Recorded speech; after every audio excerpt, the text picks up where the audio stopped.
അതേസമയം സുംബ അല്ലെങ്കിൽ എറോബിക്സ് എന്നൊക്കെ പറയുമ്പോൾ കുറച്ചും കൂടി ഫ്രീ ആയിട്ടാണ് ചെയ്യാൻ പറ്റുന്നത്. ആർക്കും ചെയ്യാൻ പറ്റുന്ന ഒരു രീതിയിൽ തന്നെയാണ്. പിന്നെ നമ്മളത് ഫുൾ അങ്ങെത്തണം ഇങ്ങെത്തണം അങ്ങനെ ഒരു സ്ട്രിക്റ്റ് ആയിട്ടുള്ള ഒരു ഒരു അതിനകത്ത് അങ്ങനെ പറയുന്നില്ല. അപ്പോൾ നമുക്ക് ചെയ്യാൻ പറ്റുന്ന രീതിയിൽ ചെയ്തു പോവുകയാണെങ്കിൽ വളരെ സന്തോഷമായിട്ട് അത് ചെയ്യാൻ പറ്റുന്ന ഒരു സംഭവം തന്നെയാണ് ഈ സുംബ. അതുകൊണ്ട് എല്ലാവരും ചെയ്യണമെന്നും അത് എൻജോയ് ചെയ്യണം. അത് ചെയ്ത് കഴിയുമ്പോഴേ അവർക്കത് മനസ്സിലാവുള്ളൂ അതിൻ്റെ ഒരു സന്തോഷം.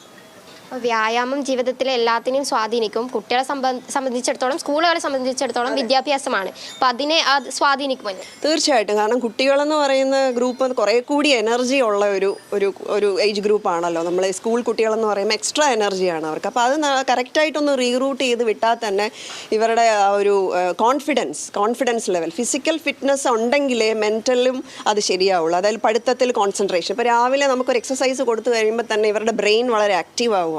സോ പഠിക്കാനിരിക്കുമ്പോൾ ക്ലാസ്സിലിരിക്കുമ്പോൾ കുറച്ചും കൂടി